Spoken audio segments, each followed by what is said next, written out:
I know you came here to see my erection, but there are a few things I'd like to tell you first. It's 14 feet tall, and it's harder than most concrete. It can take time to see the specific part that you want to see. So I've put a timeline down in the description. Oh, slow down.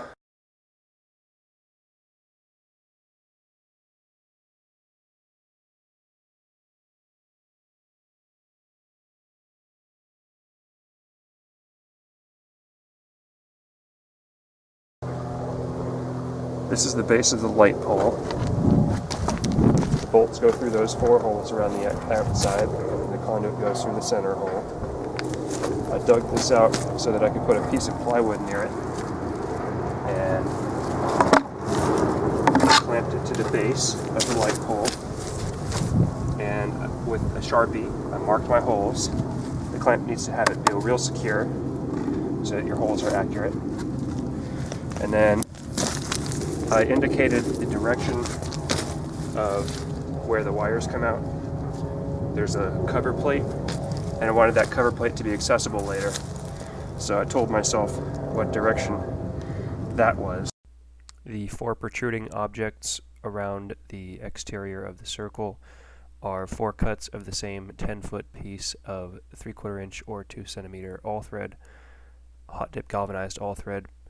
And I bought it from a big box store, and every single fucking piece they had there was fucked up, and it was so fucked up that every single sub piece that I cut was fucked up, and it was really difficult to get the bolts to move around, and I wasted like an hour and a half bare minimum just moving the bolts around, or moving the nuts around on the bolts.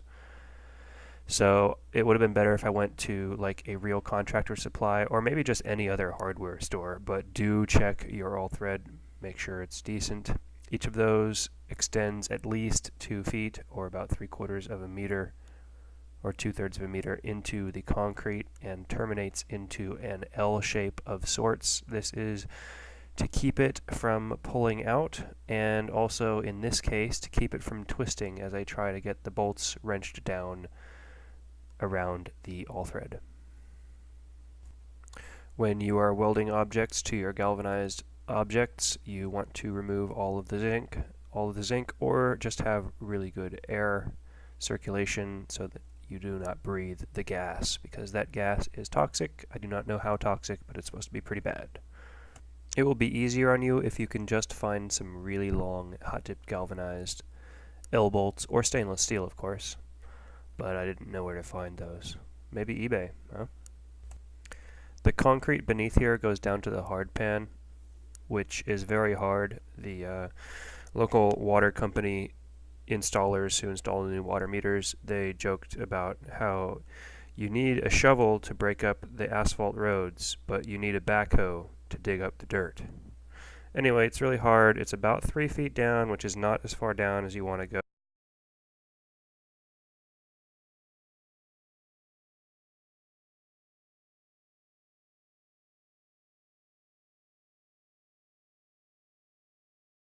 I mean, with softer soils, like super soft soils or super shifty soils, you probably want to go deeper than they recommend.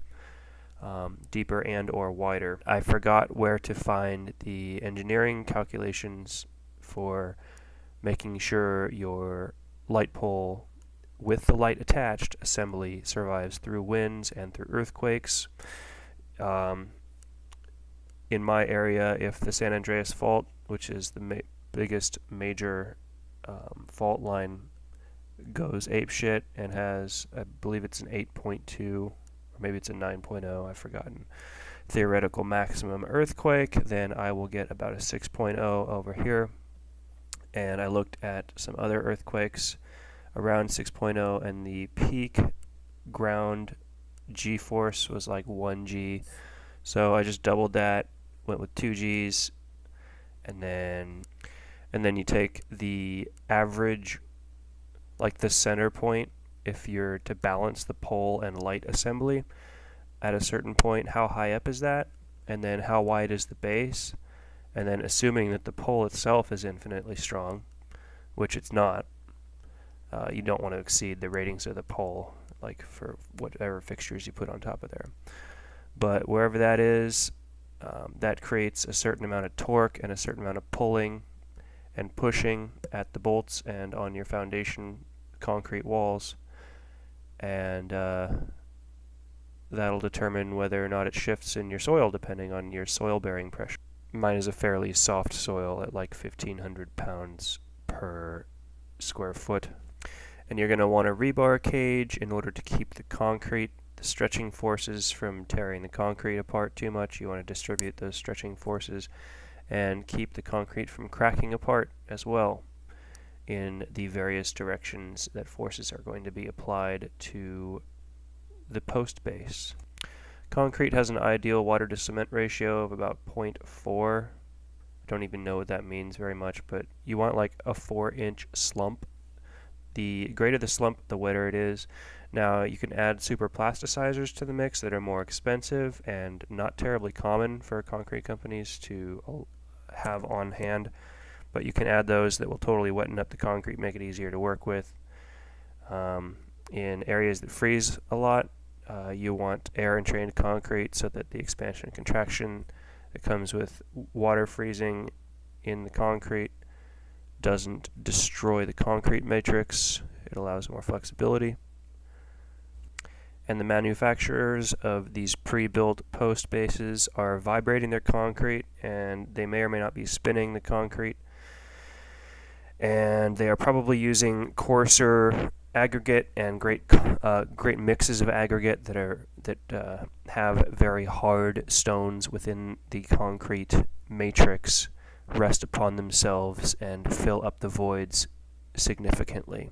So they have some really strong concrete mixes that are pretty hard to replicate, probably, or maybe they just use crappy concrete with a lot of cement, and they pretend that it's really great. Who knows? But if you want a really great concrete mix, there is a lot to learn about that.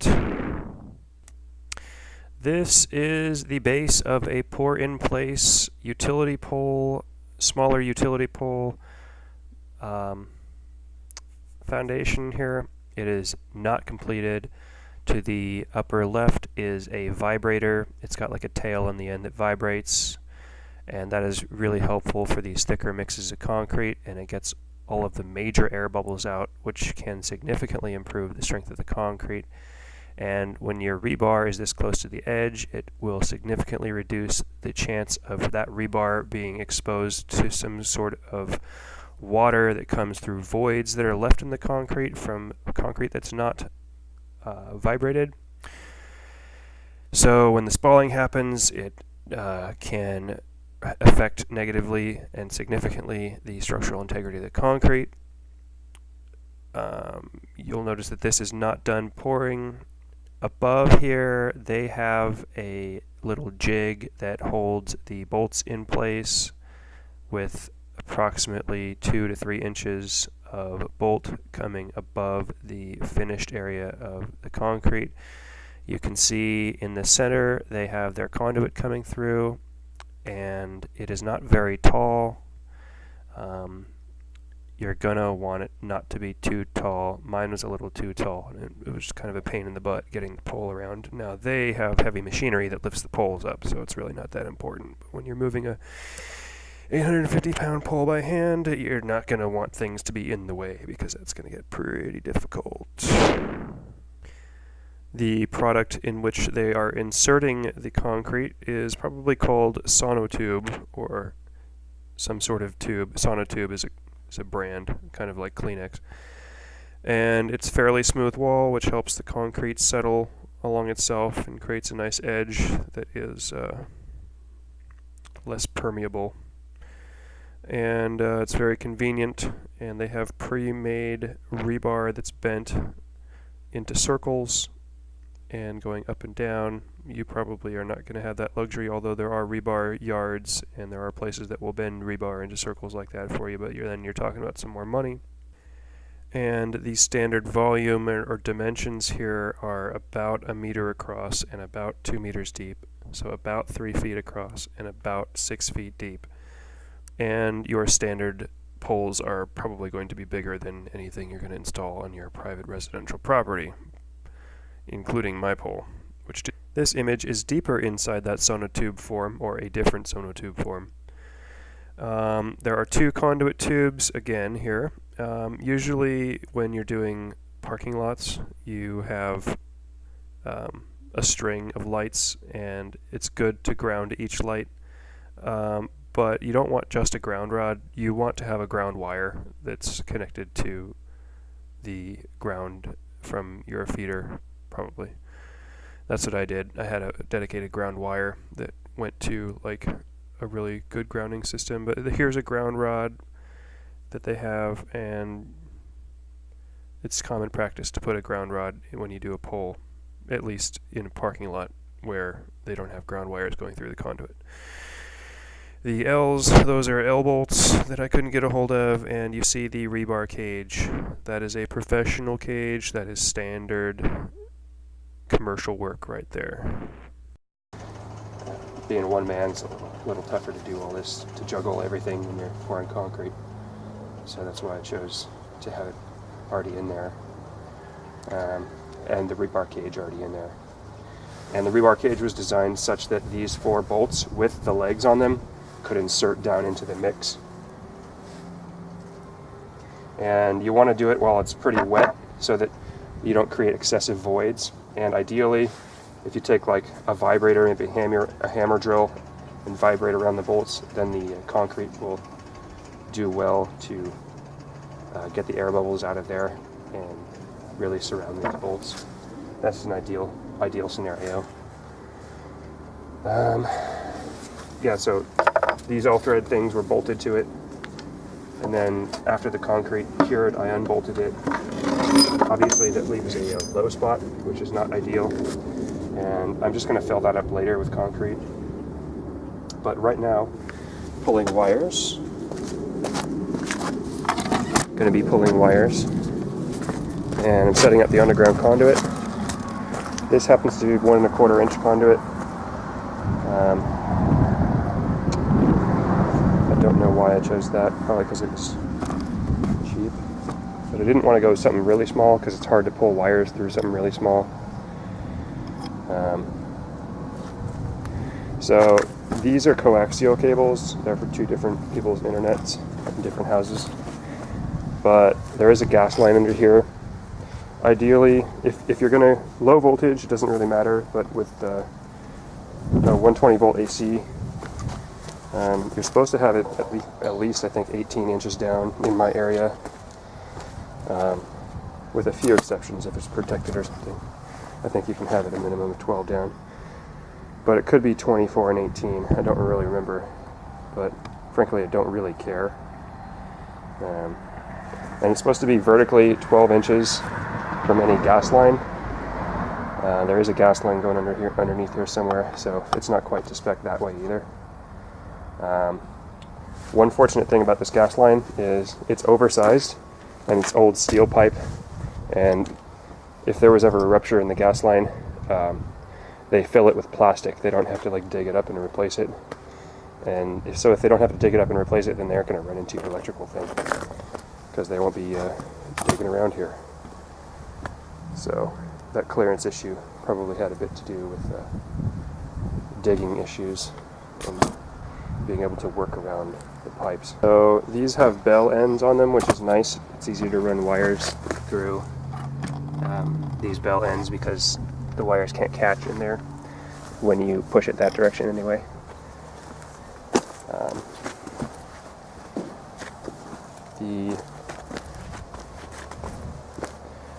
When you secure PVC pipe, you tend to use a primer, depending on the local code. This PVC glue is really brutal. The hot stuff is generally the stuff that you can use while it's wet, while there's some moisture in the pipes. And that makes it cure faster, but you really don't want it to be wet when you run the wires through, because I have a feeling it totally eat through some of the coatings on the wires. So you want to wait a while. This stuff is a medium body, and the pipes here, these conduit pipes, seem to have a lot of wiggle room and play compared to plumbing pipes. So if I was going to do this again, prefer to use a heavy, thick body solvent. Ideally, you want to give it a quarter turn, and you put the glue on. Make sure it's still wet. You know, you do it really fast. You insert it and then quarter turn it pretty quick and leave it there. And sometimes it likes to push out, especially when there's big clearances in between the pipes, which there are. So you have to hold it in place so it doesn't push out. This is for water tightness anyway. And if you're doing longer lengths, then it's going to be subject to thermal expansion. And depending on the temperature, you basically don't want it to pull itself apart. So if you're installing it during warm weather, and usually it's a little bit warmer when you're installing it, then it's going to contract maybe a quarter inch over 20 feet as it cools down throughout the year. So if it doesn't have any bends in it, then you are going to have an issue with pulling itself out, and you might not have it be waterproof later, and that would be bad. So you want to have it wiggle a little bit in the path. The recess in here goes to about the middle of the sticker.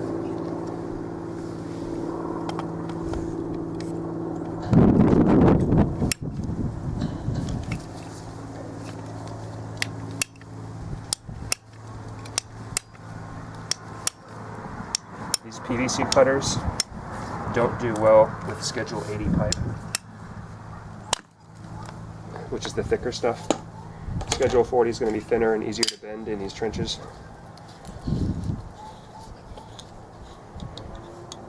But the exposed pipe, if it could be subject to damage, like from impacts, then you want it to be Schedule 80.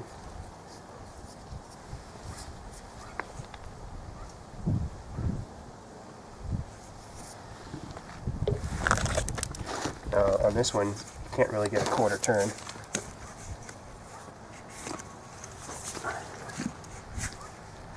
You can turn it a little bit. Out of that block that.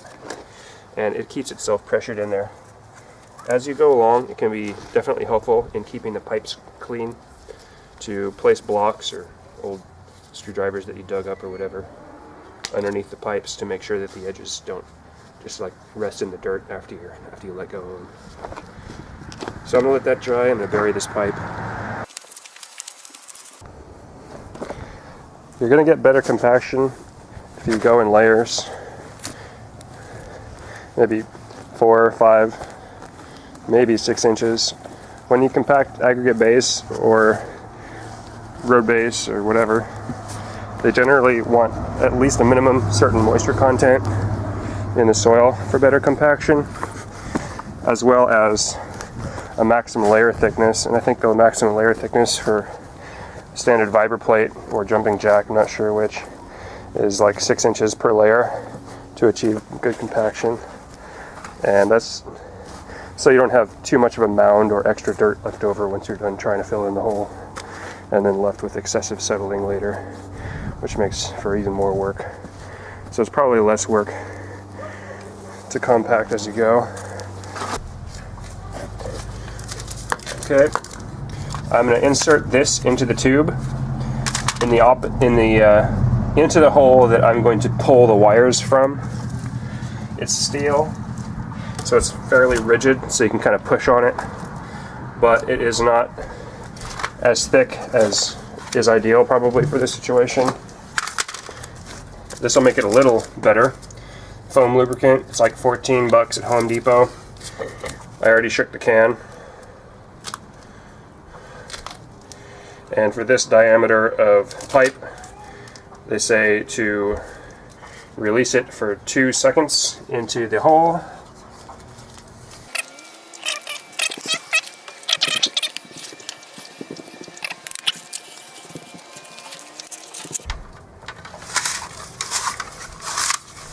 And putting the lube in first will help this go through. and it'll help spread the lube out throughout the pipe.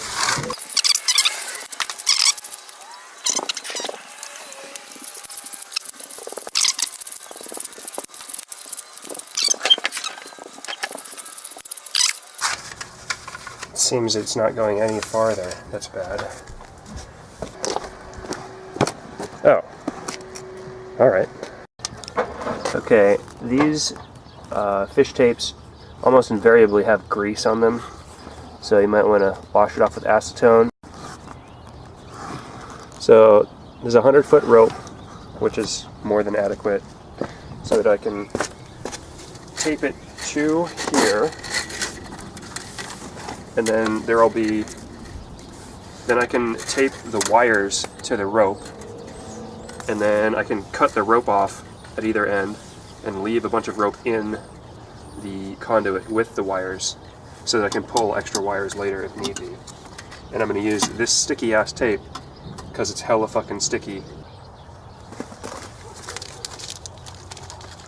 And as I go, I'm going to alternate pulling and filling this up with lubricant because this rope is going to wick it out.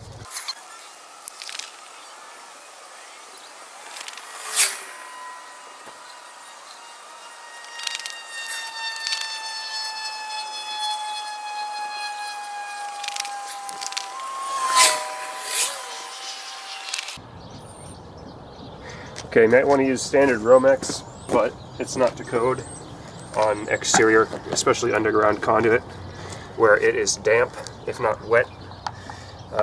So you want to have THWN or better. Make sure the wires say THWN. There is exterior rated Romex, but it's really a pain in the ass to work with.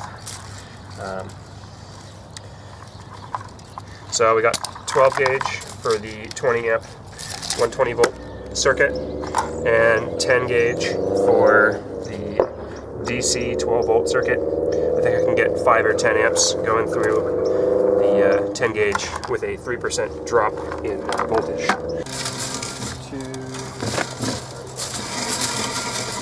Okay, I got all the ends of all the wires, and make sure they're straight, well stuck. This transition right here, it should be well taped so that it doesn't catch. This doesn't catch this mass on the joints in the conduit.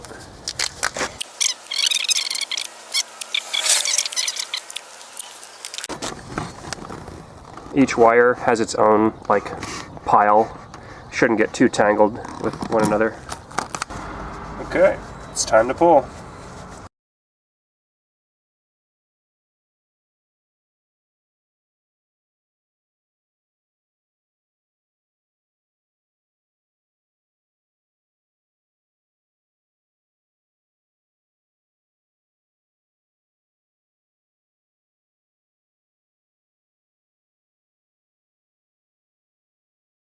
I'm actually going to leave more of a generous amount of rope in here than the wiring so that it's easy to pull later.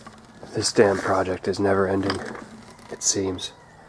Okay, I got a 15 amp breaker in there, although I could have used a 20 because I used 12 gauge wire, but 15 was the first one I grabbed and it doesn't really matter. Conduit comes through here. Notice the rubber gasket. There is, on the other side of this threaded portion, there is a steel lock washer that is wrenched down tight enough that it scratches the paint and it grounds itself. And then there's a plastic cap over that. It's so here's the steel lock washer, and this is what the plastic caps look like. It just covers the end of the threaded piece.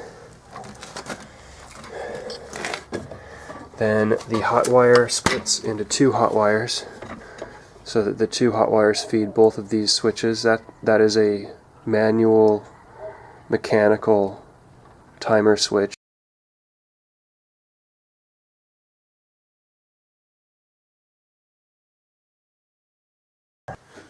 Alright guys, I gotta build a light fixture for the pole that I want to put up at the front of the property. and I've got a bunch of crap that I have for free on Craigslist, and I kind of want to future-proof it so that I can put solar-powered radio transmitting security cameras up there. Now that it's 1:30 a.m., I think it's time to get started. I have at my disposal pretty much every kind of light fixture you could imagine putting on a pole, and I can build pretty much anything that I want, with some time, but with using the materials that I have sitting around here. The array of things I could build is so vast, it is ridiculous. But I think the most functional thing that I could have, and particularly on a high pole, is a modification of this commercial lighting fixture. This is the Lithonia AS2. It is upside down right now. But cast aluminum housing, a seamless top, so no water intrusion from the top. It's got a silicon gasket around the outside.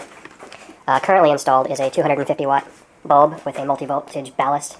I'm going to get rid of that ballast, and I'm going to replace the bulb with this.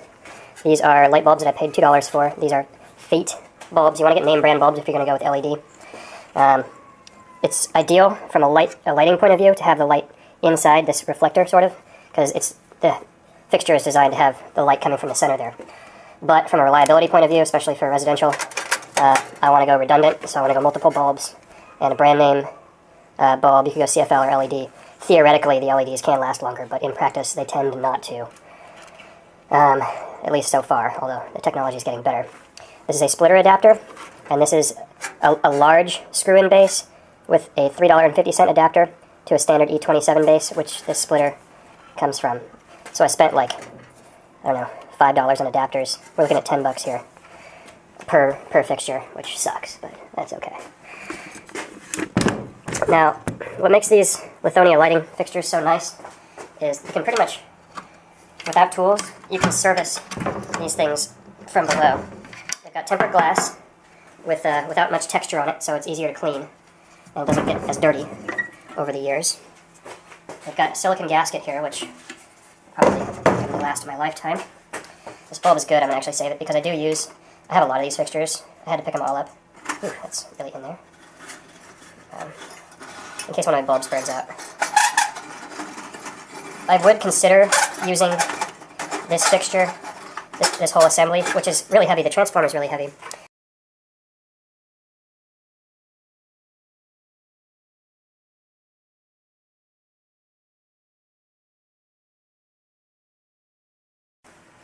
I want to balance it, so I'm going to use two of these fixtures. I don't like having a non-counterbalanced assembly. And it would be preferable to light up both sides of the fence that this pole is near. So instead of having a counterbalance, I could just have a symmetrical set of lights, and it would counterbalance itself that way. Yeah, but basically this whole assembly can be modified without tools. This bin comes out with 4 clips here. I just push them open. But for weight-saving purposes, and maybe I'll sell it later or something, there's a perfectly good multi-voltage transformer and or ballast, whatever you want to call it. I'll just save those for later. I can get rid of most of the weight that way, which reduces the potential issues having so much weight up there during an earthquake. And this is California, so we do have earthquakes here when San Francisco gets busy. And it's aluminum, stainless, and we've got a little bit of galvanized steel in here. I was a bit disappointed when I discovered that there was a ferrous metal used, but most of it's pretty high quality. It's a lot easier if this is upside down. I'm scared to cut my fingers. I have very dainty hands. There we go. This is the cover. It's hinged on here. So if this was upside down, it would just kind of... I already removed that screw. It doesn't normally do that. It would just kind of sit there. Ugh. Okay. It's a transformer and capacitor. I'm just going to bypass all of this. So these 2 wires are the wires that go to the this base. I'm going to snip them. So much lighter. They put so much effort into making this fixture freaking decent. They used stainless fasteners with a rubber washer around there that prevents moisture from getting in, so there doesn't become a bunch of corrosion over the decades between the threads of the screw and the aluminum housing. So this is the clip. It's aluminum, stainless fasteners, and a galvanized steel. It's a kind of spring clip right there. And it bolts into a hole that's down in there. And if you look at right side up, it looks like that. And so this kind of inserts into the receiver receptacle that they pay a hell of a lot of money for. So it kind of slips up, and then it can hang the whole fixture on there. These fixtures retail for about $800 a piece, and you can find, I found a black one, a singular one, for like $200 on eBay that was new. Okay, I think I found the culprit to the failure of this light. This gasket, which the wires protrude through, is supposed to be in that hole, and it wasn't there. I have a feeling somebody pulled on the wires, maybe down at the base of the pole, and they pulled out the gasket. That's my best guess. Other light fixtures actually had a massive amount of silicone around the edges, so maybe that could have prevented water intrusion. Maybe there wasn't an adequate cap on top of the pole that it was mounted on, and rainwater maybe got in during that time period. I don't know. But pretty sure that gasket in a standard installation tends to be very useful for preventing problems like this. With a normal lighting setup for a residential, if you're going to have an offset light, here's the pole. You're going to have an arm coming out with one fixture coming down off the arm. And in heavy winds, it's going to put twisting forces on the pole and a lot of tension on the mounting hardware. That's not very good, at least if you don't have like really heavy duty fastening. So that's another advantage to having a symmetrical set of lights that are equidistant from the pole and have very similar cross-sectional area, is when the wind hits, it doesn't put appreciable torsional force on the pole itself. In earthquakes, it will provide a fair amount of force at the top. They'll wiggle those mounting bolts with a fair amount of force, so you don't want to have like super heavy weights on top of the pole there. So what I have, I'm just using some free stuff on Craigslist. What I have are these road sign holding brackets that are cast aluminum, but they themselves are not long enough to give me my 50 inches from pole center to edge to the light source. 50 inches I need in order to get the light distribution that I consider to be bare minimum for the driveway area, because I want to be able to see the lock and key that I take out of my pocket to access the gate. So I'm going to saw off the top there, and I'm going to saw off here, so I have a flat surface on the top, onto which I can mount this free on Craigslist aluminum channel. I know that my pole is 3.5 inches on the external diameter of the pole, and it gives me only 4 inches of working room. Usually they have a cap that goes over that pole, and it adapts to whatever the fuck they use to mount those fixtures. I'm sure people pay an assload for those because they seem to be custom designed. But me, I'm just going to prepare these two objects, put them at the pole, and kind of clamp them together, and screw that together. And then I'll have an assembly that'll fit fairly snug to the pole, and I can work with this assembly, confident that it'll be easy to mount to the pole later.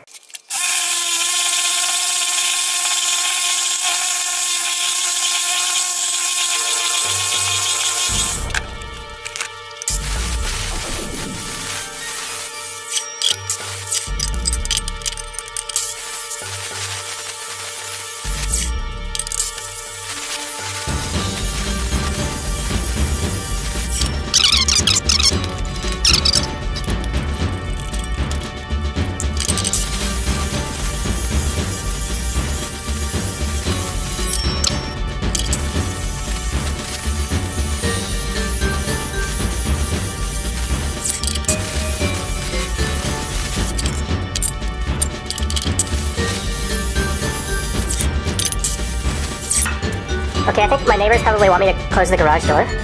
It's like 3 in the morning. You can't tell with these digital cameras that take out all the overexposed parts, but these chippies are so shiny, it's so pretty. Pretty odd distribution pattern, huh? I guess the wind is pushing the chips out of the way. Anyway, this stuff is really dirty. A bunch of bird shit on there. I'm gonna go give these things a bath, literally, sort of.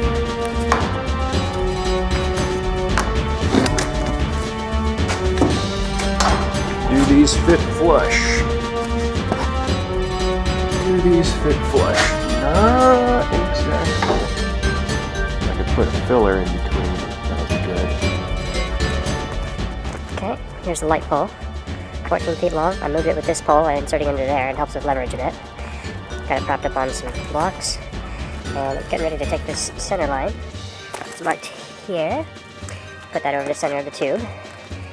And then clamp it to the pole along with these brackets, and then screw it all together to make a symmetrical assembly that actually fits onto the pole.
Alright, so here's the mounting area.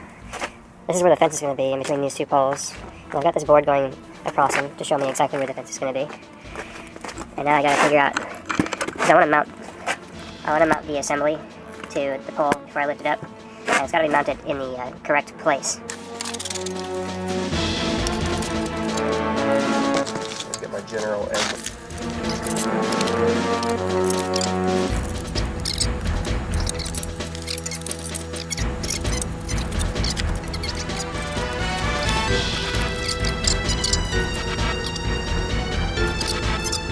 I want the wire box to be this way. Wire box.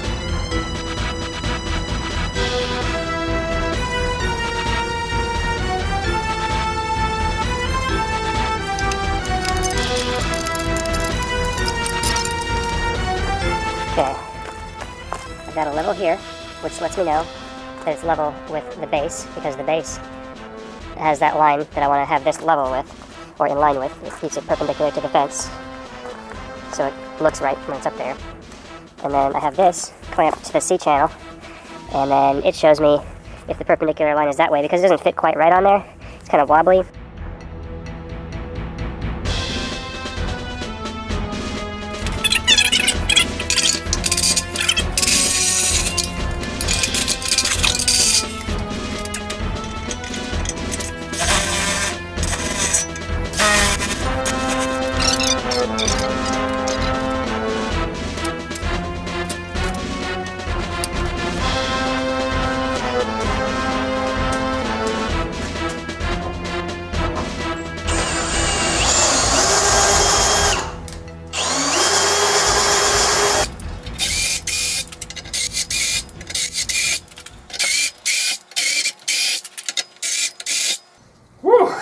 Brake lube stinks.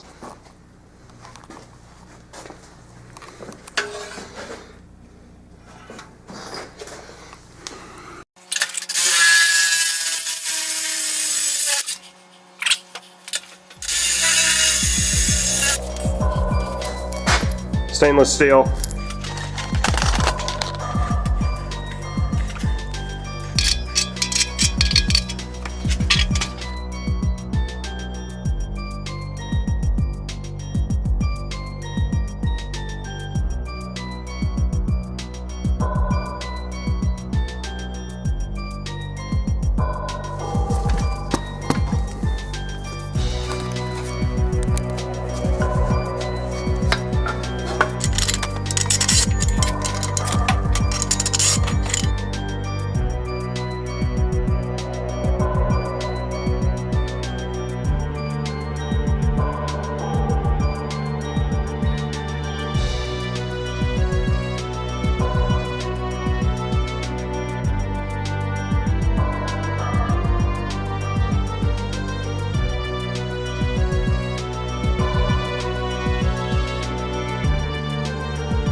feeling like an idiot right now.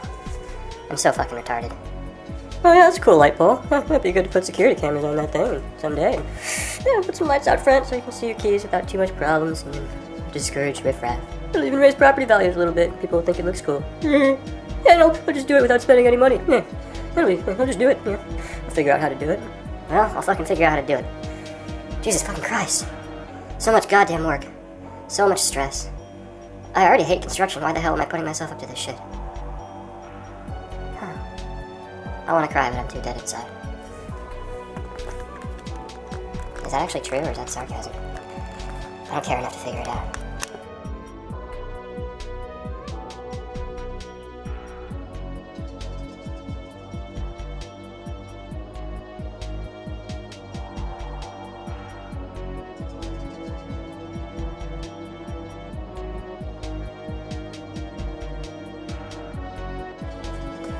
So, I gotta build the legs or design the legs for a lifting mechanism for this pole.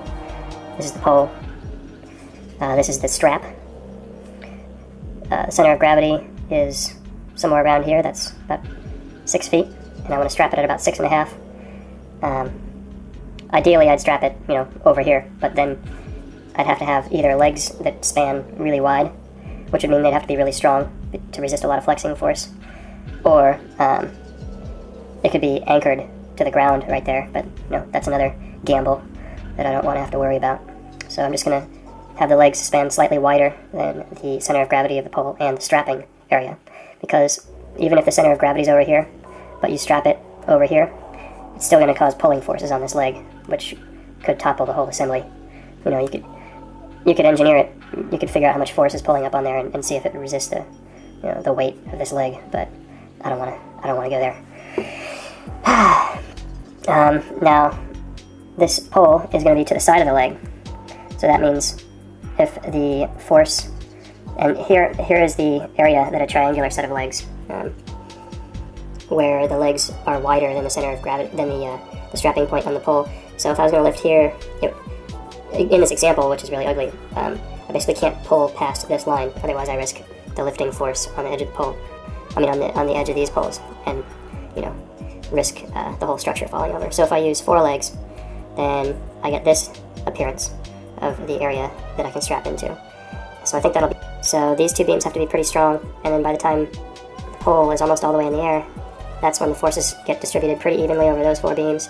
And at 850 pounds maximum, we're looking at just 200 pounds or so. So these legs only have to support 200 pounds. They don't have to be too strong. They can be probably 2x6s.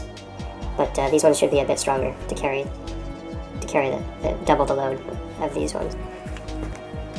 Okay, I built 2 symmetrically opposite triangles that are laying on top of each other. I used the first one as a template. And didn't quite have the lumber that I wanted in order to make that triangle I was planning on, so I'm going to do a little bit of winging it.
Okay, here's the assembly.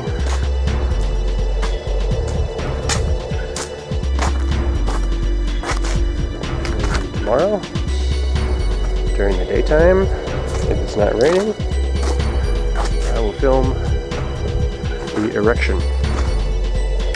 Well, according to the weather reports, there is a high chance of flooding tomorrow. And heavy winds. So I'd better take care of this tonight.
Okay, I've got it wrapped. It's tied with a regular knot and it's wrapped a bunch. And then I tried to get it to pull from the center so it doesn't want to twist around much. And goes over the wheel. So it's come along, which only gives me 12 foot of play, which is down to 11 now. So the farther out the strap is, the more it has to pull in. The more leverage you get, the more it has to pull in. And then it's attached to the frame of the vehicle. Because with this light fixture, it's about 100 pounds. It makes the center of gravity farther out. And because I used all the short lumber, and also, if that wheel was farther back, it would help too.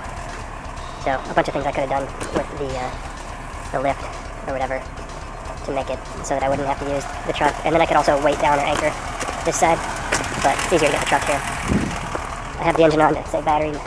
The rear's out in the street, so gotta keep the lights on, or else it gets smacked. So here goes nothing. Okay, the device I'm using is called a come-along. It makes clicking noises whenever I put the handle back in the upright position that is shown now, and then when I pull down, then it lifts the object up. It's like $50. And I made a critical mistake, I suppose you could call it, or oversight rather, in this operation by not securing the base of the pole. And it was really risky. I managed to snap in half the welds along this grade 8 toe strap hook. It's rated at 10,000 pounds.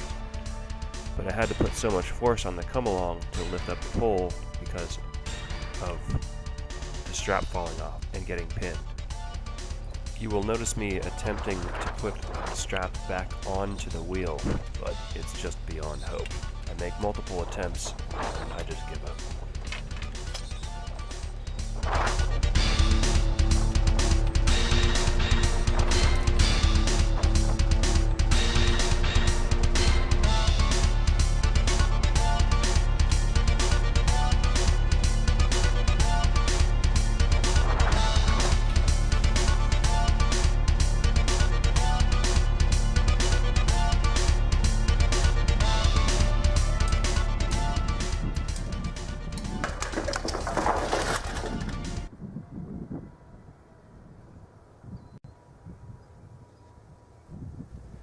Yup, I am just crapping my pants right now.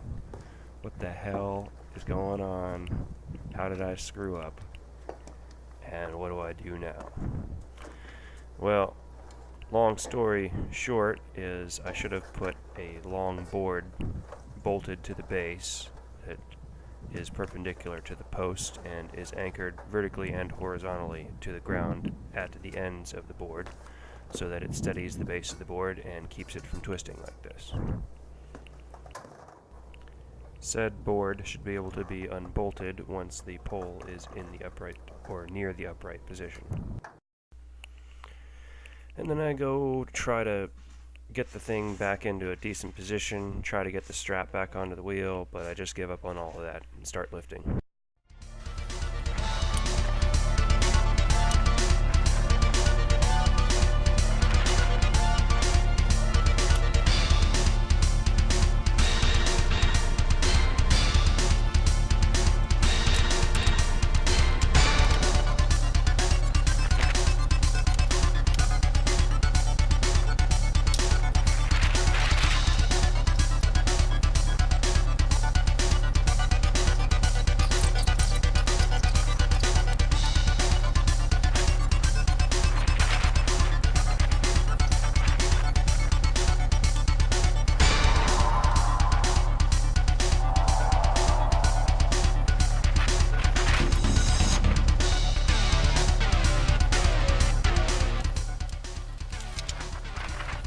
And if you're only lifting one side of the pole, then you're still going to have to lift the base over the bolts, and that can be really tough.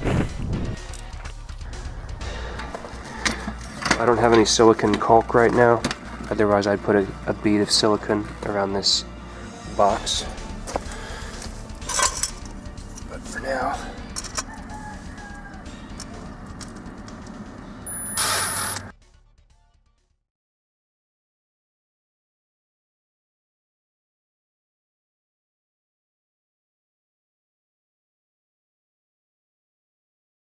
So we are at the last stage. It is time to make the pole permanent in the position that we want and get the fuck out of here. Firstly, you're gonna need a helper, like this guy. Kitty, kitty, kitty. Oh. Kitty man.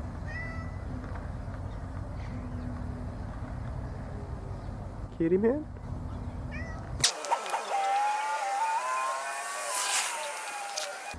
Anyway.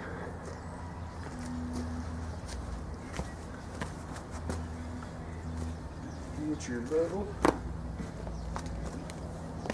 I have this a little bit bolted down so it didn't like sway in the winds and stuff, but I just eyeballed it.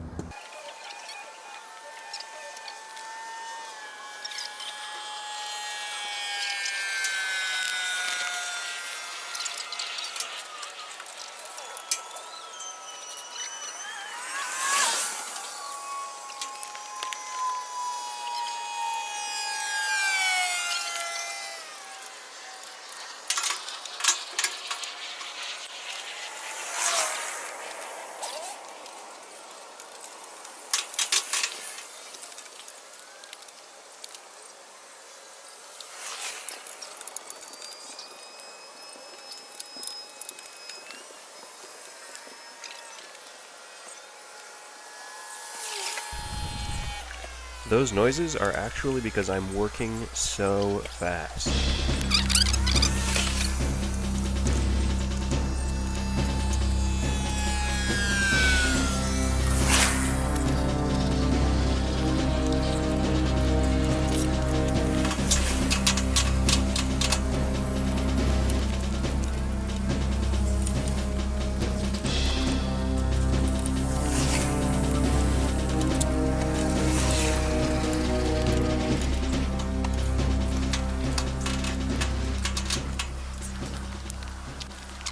This is chipmunk speak, for I am going to put concrete there.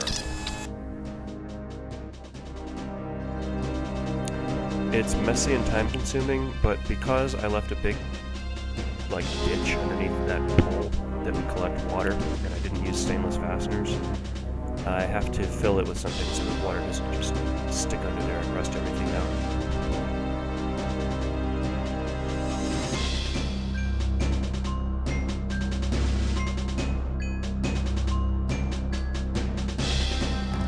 I did take a small spatula and wiggle it around a bit, smooth it out, but I didn't actually finish the concrete because I wasn't about to stick around for that.